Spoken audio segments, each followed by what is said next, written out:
소득세를 나갈 겁니다. 지금부터 소득세 나갈 거고요. 자, 한 장 열어보시면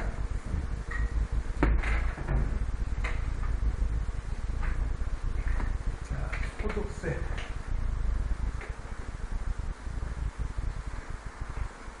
잘 들으셔야 돼요. 이거는 저희 써먹을 수 있는 거기 때문에 본인이 챙기셔야 돼요. 본인이. 자, 보시면 우리 세금은 앞에서 두 가지 세금 배웠었죠. 무슨 세 있다고요? 직접세와 간접세 있으셨다고요. 그쵸? 기억나세요? 직접세와 간접세 이렇게 두 가지 경우 있었다고 부가세 시간에 말씀드렸었죠. 자, 직접세가 있었고요. 그 다음에 간접세가 있는데, 직접세와 간접세의 차이점이 뭐라고 얘기했다? 직접세는 납세자와 누가? 담세자하고 일치한다. 이러면 직접세였었고, 간접세는 납세자와 담세자가 불일치한다. 이러면 간접세였어요. 기억나세요? 그래서 부가세는 간접세라고 얘기했었죠. 그렇죠? 왜? 내가 납부는 하긴, 그러니까 내가 부담을 하긴 하는데 내가 납부는 안 하죠. 그렇죠? 소득세는 직접세예요. 소득세는 뭐라고요? 직접세예요. 소득세는 직접세에 해당이 되더라.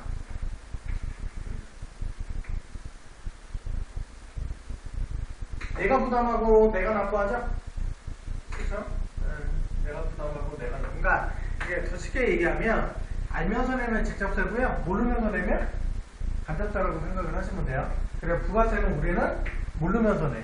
이러기 때문에 간접세라고 따지시면 되고, 소득세는 내가 알면서 내기 때문에 직접세. 그쵸?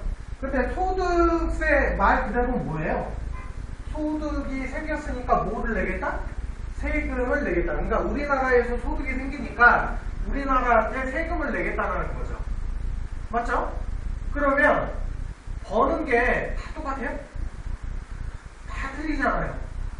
그쵸? 여기서 이제 하나죠. 누군 많이 벌고 누군 적게 벌고, 그쵸? 예, 같은 나이인데 누구는 많이 벌고 누구는 적게 벌고. 그러면 그 세금의 특징이 뭐예요? 많이 벌면 많이 내고, 적게 벌면 적게 내는 게 맞겠죠. 그쵸? 그걸 보고 우리는 은능과세라고 얘기해요. 은능과세. 능력껏 내라고 드셨죠? 은능과세. 그래서 능력껏 내라고 은능과세. 그래서 소득세는요 6%에서 45%까지 냅니다. 6%에서 몇 프로까지? 45%. 6%에서 45%. 그래서 구간별로 조금씩 틀려요. 그러니까 자기가 얼마큼 버느냐에 따라서 최저 세율은 6%, 최고 세율은 45%. 이렇게 갑니다. 되셨죠? 그래서 그 구간마다 따로따로 가는데, 우리 만약에 가족이 전부 다 소득이 있어요. 그러면 다 소득세 내겠죠. 그쵸? 근데 이게 합쳐서 같이 내요. 안 그러면 따로 내요? 따로 내죠. 왜? 그 이유가 뭘까요? 합쳐서 내면.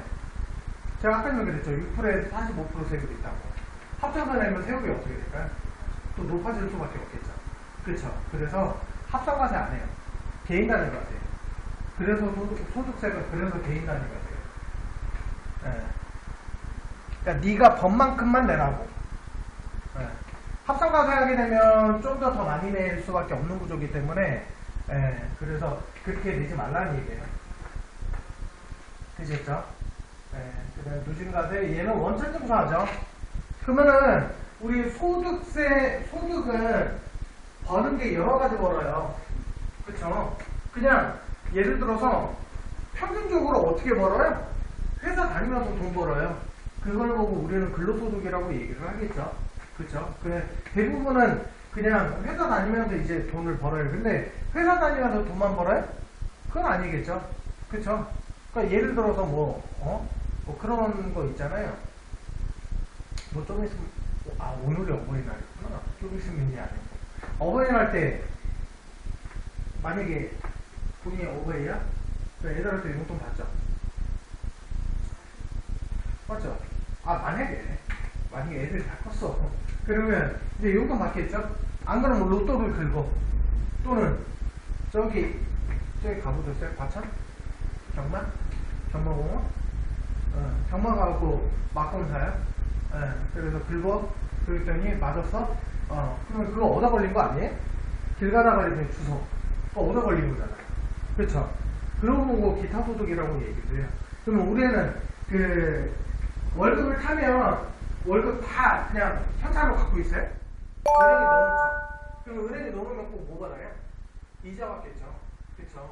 그래서 우리 돈 생기는 게요 되게 여러 가지야. 그래서 그 여러 가지의 소득을 전부 다 나열시키겠다고요. 쭉 나열시키겠다고요. 그걸 보고 우리는 열거주의라고 얘기를 합니다. 무슨 주의? 열거주의 이렇게 얘기를 해요.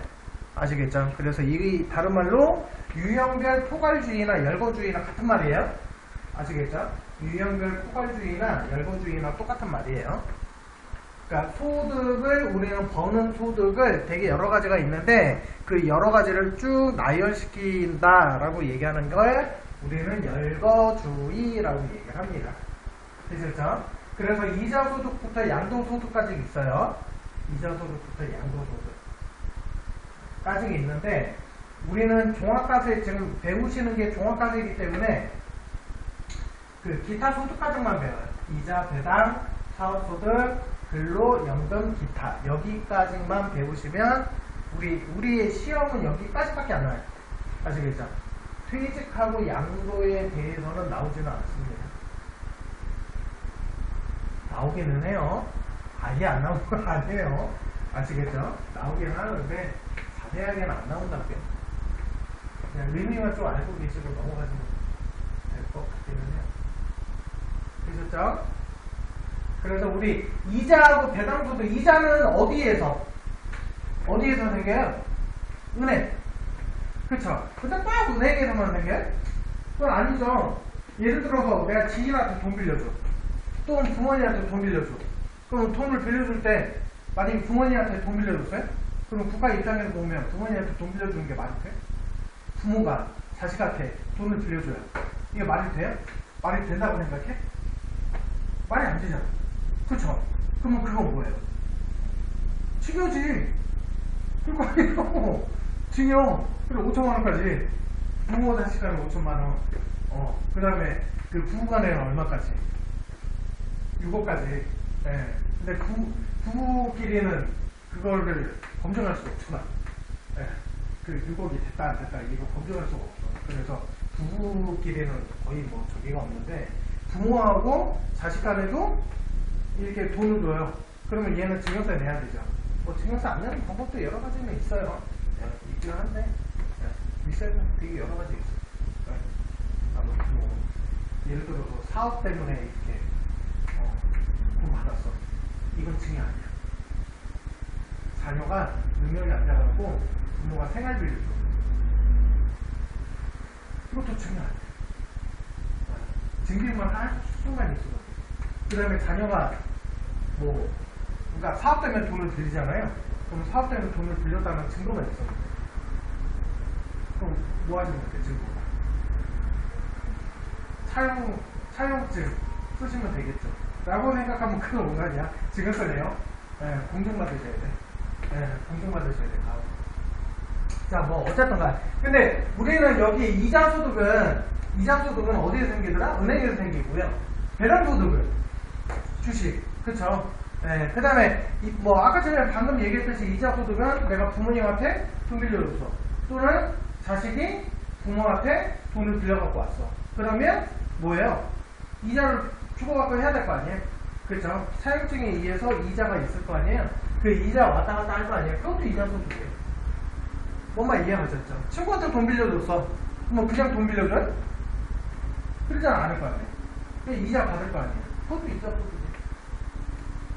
원래는 신고 하셔야 돼요? 아시겠죠? 원래는 신고하셔야 돼요. 배당소득은 우리 주식 쉽게 뭐 우리 일반적으로 보면 주식 가지고 있으면 배당 받죠. 그렇죠? 우선주 같은 경우 배당 받죠. 그러면 배당이라고 얘기해요. 그래서 얘네를 우리는 금융권이라고 얘기하죠. 맞아요? 그래서 얘네를 두 개를 합쳐서 우리는 금융소득이라고 얘기를 합니다. 금융소득 이렇게 얘기를 해요.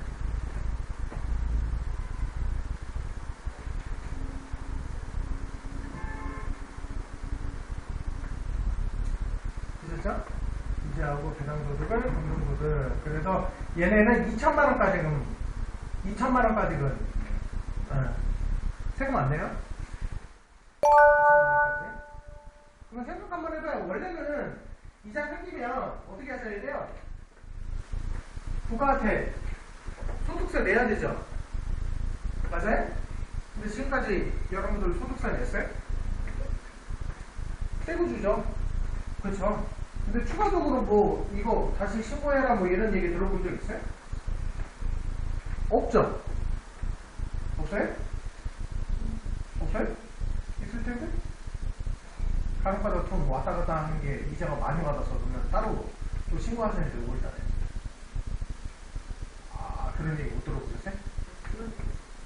아, 그런 적은 없으니까 우리끼리. 그쵸? 얘도 돈이 이자나 배당이 많잖아요. 그러면 5월달에 따로 신고하셔야 돼요. 종합소득세 신고하셔야 돼요, 5월달에 종합소득세 신고하셔야 돼요. 근데 우린 지금까지는 그런 적이 있어요, 없어요? 없죠. 너무 적어. 우리 예금통장에 기껏해봐야 이자 분기별로 해갖고 이자 기껏해봐야 1년 모아봐야 다 모아봐요. 얼마나 될 것 같아요? 몇십만원 된다고? 이자가? 어이씨 부자네. 아, 엄마가. 3개월 단위로 우리 통장 잔고 봐봤자 얼마 되지는 않아. 그렇기 때문에 이자 기껏 많이 들어갔자 몇 대분 들어. 안 그러면 평균적으로 몇십원? 밖에 안 들어와요. 그러니까 이거에 대해서 따로 이거 소득 생겼으니까 따로 너 또 신고해 라고 얘기하면 좀 억울하잖아요. 그쵸? 불리한 사람 생기겠죠? 그쵸? 그래서 불리한 사람은 5월달 때 따로 신고 안 하셔도 된다고. 그래서 지금까지 우리는 뭐 하는 거예요? 그냥 넘어가신 거예요. 깨고. 왜? 돈이 얼마 되지는 않아. 그렇기 때문에 중간에 5월달에 따로 신고한다 안 한다? 따로 신고 안 하고 그냥 넘어가더라. 그걸 보고 우리는 불리과세라고 얘기해요. 그러면 기준은 얼마다? 2천만원. 아시겠죠? 그래서 금융소득은 얼마까지? 2천만원까지 불리과세예요. 아시겠죠? 2천만원을 초과했어. 그럼 어떻게 하셔야 돼요? 5월달 때 종합소득세 신고, 종소세라고 들어보셨죠? 그렇죠? 네, 5월달 때 종소세 신고하셔야 돼요. 5월달 때 종소세 신고하셔야 돼요. 이거 넘어가면? 안 넘어가면 신고할 필요 있다 없다? 신고할 필요 없어요. 되셨죠? 되셨죠? 자, 그 다음에 사업소득. 이거 분리과세가 뭔지 아시겠죠? 분리하면 그냥 신고하지 말라고. 이게 분리과세. 이 분리과세 조건이 세 가지가 있어요, 또. 선택적 분리과세가 있고, 조건부 분리과세가 있고, 무조건적 분리과세가 있고, 세 가지 조건이 있어요. 그 뒤에 가면 외워요. 아시겠죠? 세 가지가 있다는 거죠. 자, 어쨌든 분리과세는 분리하면 신고해라, 하지 마라? 하지 마라. 신고 안 하면 얘는 소득으로 인정한다, 인정 안 한다? 인정 안 하겠다. 뭔말 이해 가셨죠? 신고 안 하면 얘는 인정 안 하겠다고요. 자, 이게 분리과세입니다. 자, 사업소득 있죠? 사업소득. 생각 한번 해보세요. 그냥 일반적으로 생각하시는 거예요? 사업하시는 분들이 분리할 게 있어요? 분리할 게 있죠? 그래, 분리과세 없어요. 아시겠죠? 그 다음에 사업하면 돈 많이 벌어요? 적게 벌어요? 많이 번다라고 생각을 하겠죠, 사람들이. 일반적으로. 그래서 단돈 1원이라도 사업소득으로 벌면 무조건 5월달 때 종합소득세 신고하셔야 돼요. 단돈 1원이라도 있으면 뭐만 이해하셨죠? 사업소득으로 단돈 1원만 있어도 어떻게 하신다? 무조건 신고하셔야 돼요. 5월달 때 종합소득세. 그러니까 내가 만약에 알바를 했는데 그 사장님이 이건 사업소득으로 빼버려요. 그러면 뭐 하셔야 돼? 5월달 때 종합소득세 신고하셔야 돼. 아시겠죠? 5월달 때 종합소득세 신고하셔야 된다라는 거. 그래서 그 옆에 원천징수가 3%짜리 있고 5%짜리 있죠. 인정용역이 3%예요. 인정용역이 뭐냐면 내가 사람이 가갖고 일을 해. 해서 이렇게 받아. 그러면 그러니까 뭐 강연을 나갔다던가 뭐 이런 거 있죠. 의료회의 뭐 이런 거. 그러니까 제가 만약에 예를 들어서 우리 학원 말고 오전에 다른 데 가갖고 수업을 해요. 그러면 전 그거 사업소득이거든요. 네, 사업소득이에요. 그러면 거기서 몇 프로 떼요? 3.3% 뗀다고 얘기하죠. 그 얘기는 들어보셨죠? 3.3%. 여기 3%가 소득세고요. 0.3%는 뭐예요? 그 소득세 10%를 떼는 게 지방세예요. 네, 10% 떼는 게. 그래서 0.3%예요. 네, 0.3%. 네, 그래서 어쨌든 간에 3%를 떼고요. 봉사료는 5%. 봉사료 어디서 받는 거예요?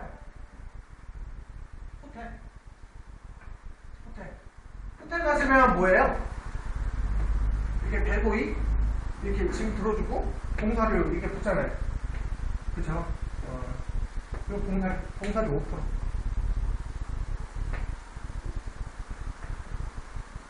되셨죠?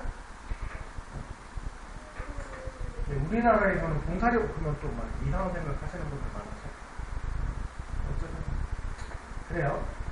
그 다음에 부동산 임대도 여기 사업소득 쪽에 들어가요. 부동산 임대. 임대업 하시는 분들 있죠. 임대업 하시는 분들. 네.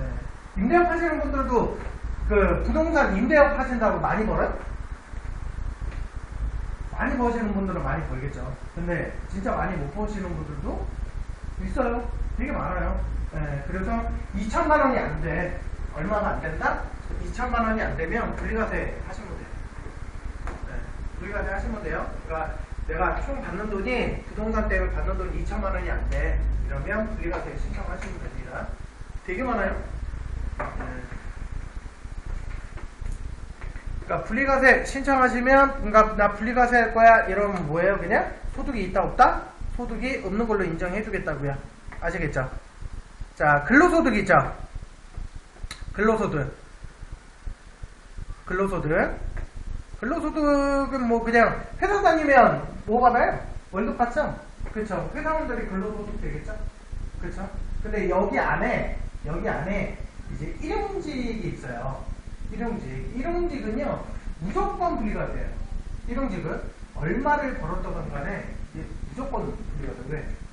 우리나라는 생산직하고요 일용직 같아 되게 혜택 많이 줘요. 왜 그러냐면 조금 힘들게 벌어요? 힘들게 안 벌어요? 되게 힘들게 벌죠. 근로계약자는 사무실에서 일하는 사람들이 그 돈 쉽게 번다고 생각하니까 국가 입장에서 생각하시는 거예요? 국가 입장에서는 그 사무실에서 그냥 일하시는 분들이 조금 돈 쉽게 벌 거야? 안 그러면 밖에 나가서 이렇게 막 일하시는 분들이 조금 쉽게 번다고 생각해? 사무실에서 앉아가지고. 그래서 잘 생각 한번 해봐요.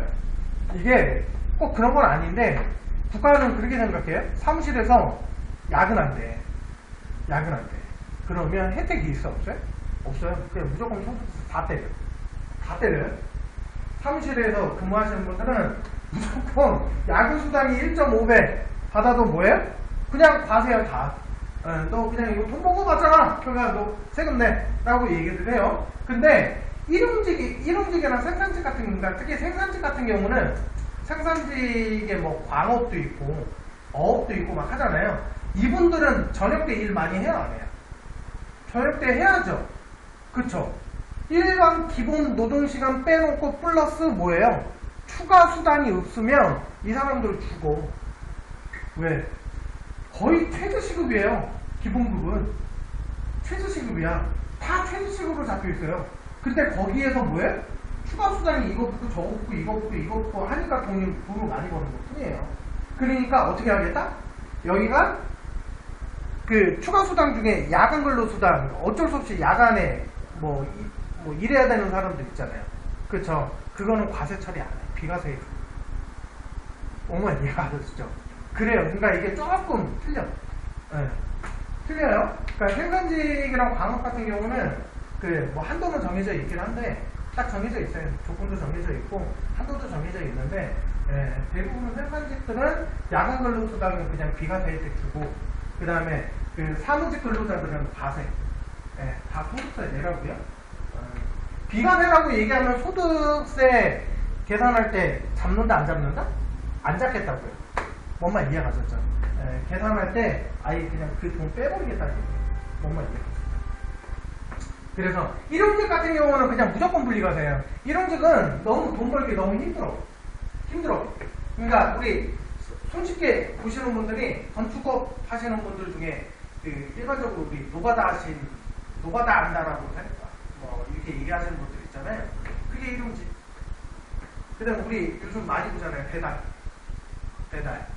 하시는 분들 다 일용직이죠. 그렇죠? 네, 일용직. 네. 그래서 이 사람들은요 거의 세금을 낸다 안 낸다? 내기는 해요. 내기는 하는데 그 조건이 안 맞으면 낸다 안 낸다? 안 내요. 그래서 이거 갖다 편법 많이 쓰죠. 왜?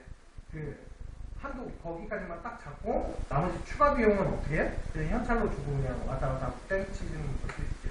뭐 편법도 있긴 한데 어쨌든 간 일용직은 그냥 무조건 분리과세요. 일용직은 단돈 1,000원을 벌든 1억을 벌든 무조건 그냥 분리과세라고 생각을 하시면 돼요. 아시겠죠? 그냥 무조건 분리과세. 아시겠죠? 세금은 내요. 나중에 근로소득 파트 가면 일용직 계산하는 파트 있어요. 그때 말씀드릴게요. 자, 우리 연금소득. 연금은 언제 받아요? 연금? 할머니, 할아버지 돼야 연금 받잖아요. 그렇죠? 그때 받겠죠? 근데 그때 받을 때 다 받아요? 온 국민들 다 받아요? 그건 아니죠. 그쵸? 뭘 해야? 연금을 구입해야. 그쵸? 연금 구입해야 될 거 아니에요? 그러면 근로소득에서 우리 국민연금 가입하자는 무조건. 그쵸? 그러면 그때 돼서 이렇게, 그거는 이제 공적연금이라고 얘기해요. 공적연금. 근데 우리 불안해, 안 불안해? 불안해. 얘네 국민연금이 부도 난다, 안 난다, 이러니까 불안해. 그러니까 어떻게 해요? 난 돈 조금 더 여유 자금이 있어갖고, 난 연금을 나중에 더 받고 싶어. 그럼 어떻게 하시면 돼요? 보험회사한테 내가 연금을 따로 가입해놓으시면 되겠죠? 그쵸? 그걸 우리는 사적연금이라고 얘기해요. 사적연금. 아시겠죠? 사적연금. 그래서 내가 보험에 연금을 가입했는데 1년에 몇 년에? 1년에 1,200만 원 이하로 벌었어. 이러면 분리가 돼요. 아시겠죠? 1,200만 원. 그러니까 한 달에 얼마만? 100만 원씩만 받으시면 돼요. 그럼 한 달에 100만 원 받으려면 그 전에 얼마나 불입을 했겠어. 그러겠죠. 많이 불입했을 거 아니에요. 그렇죠. 자, 그래서 1,200만 원까지는 받아도 분리가 돼. 연금. 1,200만 원까지는 뭐예요? 분리과세 이렇게 갑니다. 그 다음에 기타 소득 있죠? 기타 소득. 그냥 얻어 걸리는 소득이에요. 얻어 걸리는 소득. 우리 로또 맞았어. 안 그러면 카지노 가고 이렇게 땡겼더니 세븐 맞았어. 그런 거. 그 다음에 우리 어렸을 때 이거 되게 많이 생겼죠. 기타 소득. 친척 들어오면 안녕하세요 인사하면 뭐 줘요? 용돈 주잖아요. 그렇죠? 이게 기타 소득. 그게 전부 다 기타 소득. 원래는 어떻게 하셔야 돼요? 신고하셔야 되겠죠? 그렇죠? 신고하셔야 되겠죠? 원래는 신고 다 하셔야 돼요. 그래서 300만 원까지는 분리가 돼요. 얼마까지? 300만 원까지. 300만 원까지. 되셨죠? 근데 우리 소득액이 있고 소득 금액이 있어요. 근데 전부 다 여기다 적혀져 있는 거는 소득 금액이에요. 무슨 금액이시라고요? 소득 금액. 이 소득액하고 소득 금액의 차이점이 뭐냐면 위에 제가 적어놨어요? 안 적으셔도 돼요. 소득액은 내가 회계상으로 따지면 수익이에요. 수익. 그 다음에 옆에 필요경비. 우리 세금 낼 때, 회계상에 세금 낼 때 어떻게 내야 돼요? 번 거에다가 그 벌기 위해서 쓸 거 아니에요. 그럼 비용을 빼겠죠? 그럼 비용을 빼면 뭐가 생겨요?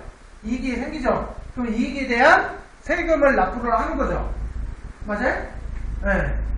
얘는 어떻게 되냐면 그 수익을 소득이익이라고 얘기하는 거고요. 비용을 우리는 필요경비, 인적경비라고 얘기를 합니다. 비용을 보고 뭐라고 한다? 필요경비, 인적경비 이렇게 얘기를 해요. 아시겠죠? 그래서 이 비용을 빼! 이러면 뭐가 생긴다? 소득 금액이 생겨요. 그러니까 소득액은 필요경비를 뺐다 안 뺐다? 안 뺐다. 그러니까 비용을 안 뺀 거예요. 안 뺀 내 총 번 거를 소득액이라고 얘기하는 거고, 소득 금액 이러면 순수한 이익 얘기하는 거예요. 아시겠죠? 아무 말 없, 그러니까 소득세에서 아무 말 없이 그냥 금액만 딱 하니 나오면 전부 다 그냥 소득 금액이라고 생각을 하시면 돼요. 전부 다 무슨 금액이라고 생각하시면 돼요? 소득 금액이라고 생각하시면 돼요. 필요금비 전부 다 빼신 거예요. 엄마 이해가셨죠? 필요금비 다 빼신 거예요. 되셨죠? 네. 자, 그래서 여기 기타 소득은 여기 보니까 소득 금액이 300만원 이렇게 돼 있죠? 그쵸? 그러니까 필요금비 빼고 나서 300만원이에요? 이해가셨죠? 그래서 우리 간혹가다 이런 경우 있잖아요. 우리 회사 다니면서 다른 직장에 이렇게 걸쳐 있으신 분들 있죠? 그쵸? 그거 보고 뭐라고 얘기해요? 겸업이라고 얘기하죠? 투자, 경업이라고 얘기하죠? 공무원들은 경업 안 되죠? 경업하다 걸리면 어떻게 돼? 아웃? 바로? 아웃? 그래서 그분들 사업하실 거야. 그러면 어떻게 해요? 그분 이름으로 안 하죠. 와이프 이름으로 한다던가. 그렇게 하죠. 만약에 오전에는 그 공무원 그거 하시고, 오후 때는 만약에 술집을 한다던가, 안 그러면 카페를 한다던가, 이러시면 어떻게? 와이프 이름으로 하죠. 그렇죠. 근데 겸업하시는 분들이 있어. 겸업하시는 분들. 그러면 근로소득이 두 개를 걸치면 걸려요, 나중에. 안 걸릴 것 같죠? 이게, 그러니까 이제 근로소득 있으신 분들의 회사원들, 에이씨, 그쪽 회사가 어떻게 알아? 알라면 다 할 수 있어요. 알라면. 네, 왜? 1차, 갑자기 4대 보험 쪽에서 한 군데가 안 나오는 경우가 있고, 갑자기 금액이 쭉 줄어. 네. 금액이 쭉 줄어요. 그 다음에 한 군데에서만, 이제 금액 큰 데에서만 내는 경우가 생겨요. 네. 그러면 이제 경험하는지 안 하는지 알겠습니다. 그럼요. 그거 갖다 추정하는 거예요. 그냥 넘어가는 거죠. 네, 그냥. 근데 만약에 예를 들어서 그런 거 회사에서 겸업해도 상관없어. 이 시간 네가 알아서 쓰는 거니까 그거 상관없잖아. 일반 회사들은 대부분 그러잖아요. 우리 회사 일에 지장만 없으면 야간 때 네가 알바를 하든 사업을 하든 그런 상관없어. 그러면 이제 얘가 다른 회사 가고 자기 이제 만약에 직종을 살려서 다른 회사에 총무 파트를 잠깐씩 가서 일주일에 한 번이나 한 달에 한두 번 가고 봐주는 거예요. 그러면 근로소득으로 잡을까요? 아니, 기타소득으로 잡는단 말이에요. 기타소득. 이걸로 잡는단 말이에요. 이걸로만 잘만 잡으면 어떻게? 300만 원 이하면 보다 얘는 소득세 내 안 내? 안 내. 그러니까 이걸로만 딱 필요경비 다 빼고 필요경비를 뺐는데 나 300만 원 따지기야. 그러면 기타 소득을 하시는 것도 낫기는 해요. 그러니까 얘가 알면 알수록 좀 복잡한 건 하긴 하는데, 알면 본인이 조금 더 유리하게 할 수 있어요. 유리하게. 소득세도 조금 덜 내고 그래 할 수 있어요. 네. 근데 알면 알수록 헷갈려. 알면 알수록. 되셨죠? 여기까지는 종합과세예요. 무슨 과세? 종합과세. 왜 종합과세라고 얘기하냐면, 보세요. 예를 들어서 여기까지가 이제 만약 기타 소득이나 300만 원 밖에 없잖아요. 그쵸? 근데 분리과세요. 근데 나 이거 신고할 거야. 이거 돼야 돼. 돼요? 왜? 내가 만약에 종부세에서 신고를 했는데 총 소득에서 왔다 갔다 해갖고 내가 뭐 썼던 경비라든가 뭐 이것저것 다 했는데 환급이 더 나올 수도 있잖아. 맞아요? 그렇잖아. 환급이 더 나올 수도 있잖아요. 덜 나올 수도 있겠지만 내야 될 수도 있지만 더 받을 수도 있어요. 만약에 부동산 임대를 했는데 2천만 원 이하야. 근데 나는 이거 분리가 되죠. 나는 이거 신고할 거야. 라고 해갖고 이거 넣어도 돼. 그러니까 이거는 그러니까 종부세 신고할 때 잘 넣으셔야 돼. 내가 다 넣는다고 답이 아니고 안 넣는다고 답은 아니에요. 넣었다 뺐다 한번 해보셔야 돼. 넣었다 뺐다 해보셨다가 그거를 특히 이게 어른들 같은 경우는 이렇게 여러 가지 소득이 있으신 분들이 있어요. 저도 여러 가지 소득이 있거든요. 그래서 5월달에 무조건 종부세 신고하셔야 돼요. 저도 신고할 때 보면 어떻게 하냐면 일단 고지고대를 다 넣어. 고지고대를 넣었다가 그 다음에 분리가 돼 있는 걸 하나씩 빼봐. 빼고 넣었다 막 이렇게 해요. 했다가 계산해보는 거예요. 그러면 분명히 세금이 적은 게 있어. 적은 게 있어요. 제가 작년에 160만 원 냈어요. 종부세. 그것도 종부세만.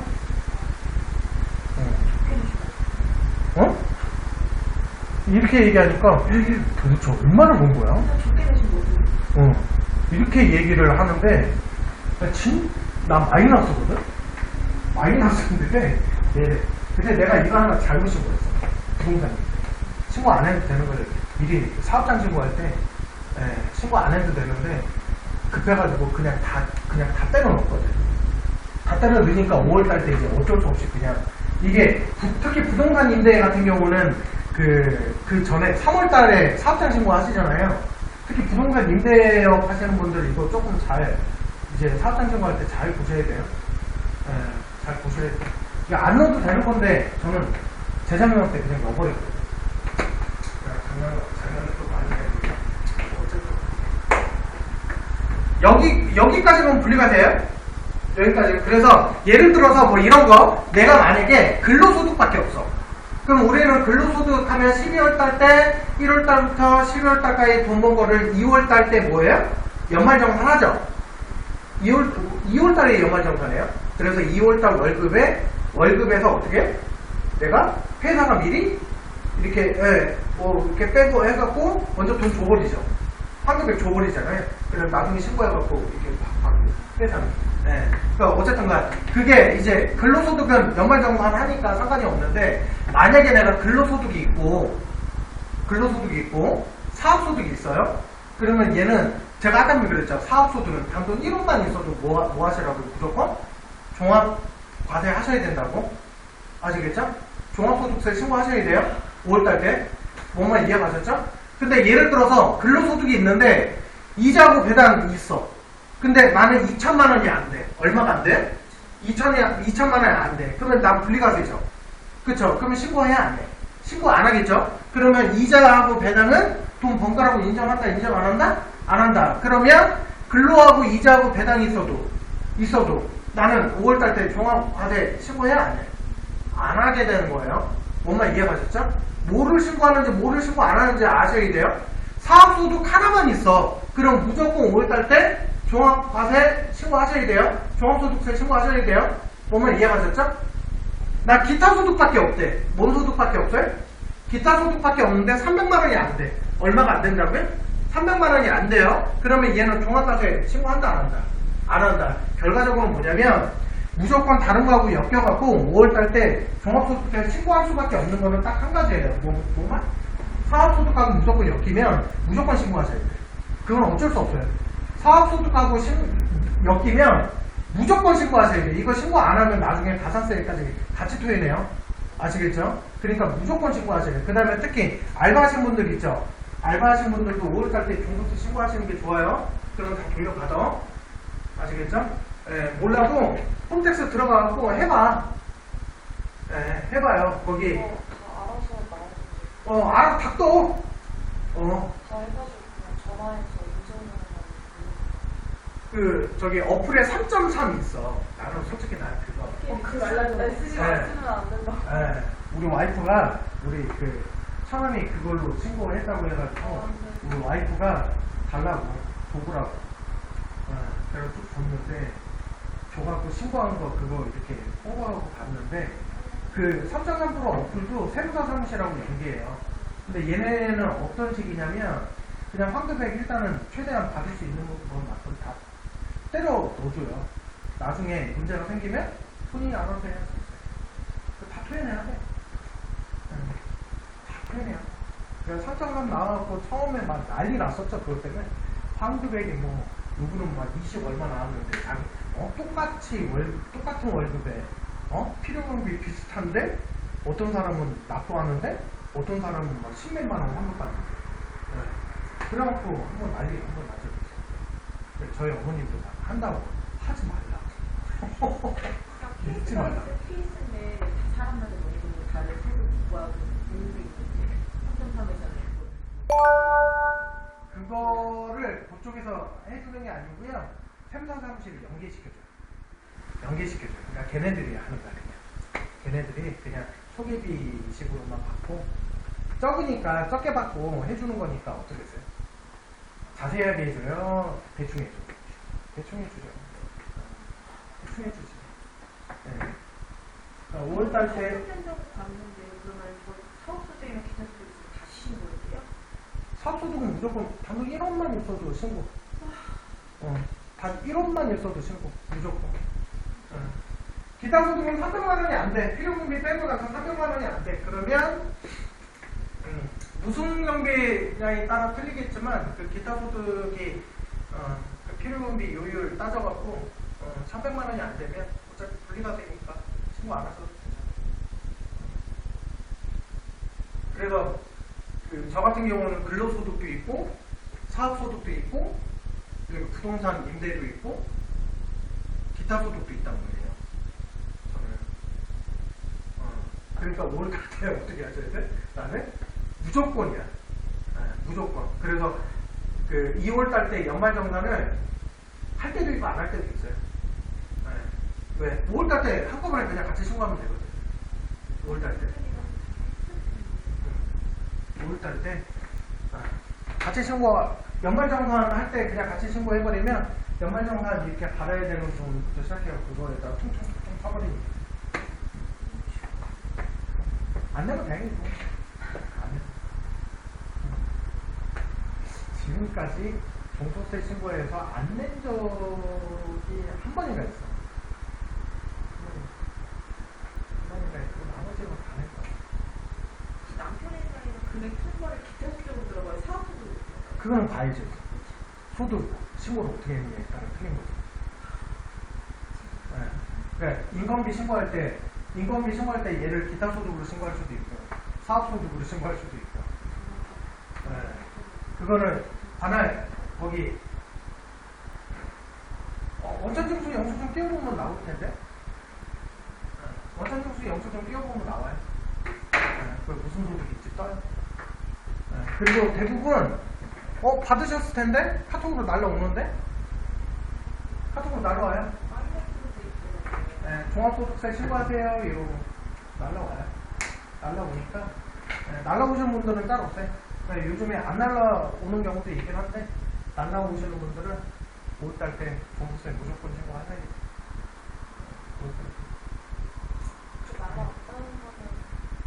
국가가 알고 있다는 거지. 그냥 종부세 신고하라고 무조건. 금액이 적으면 그냥 포기. 환급이 나와도. 그러면 그거는 아무리 얘기 안 하는데 얘네들이 딱 봤는데 이 새끼 봐라 내야 되는데 신고를 안 해. 이 새끼 봐. 그러면 또 내비두고. 국가가 얘가 알면서 그냥 내줘요. 왜? 하고 있어요. 일수로가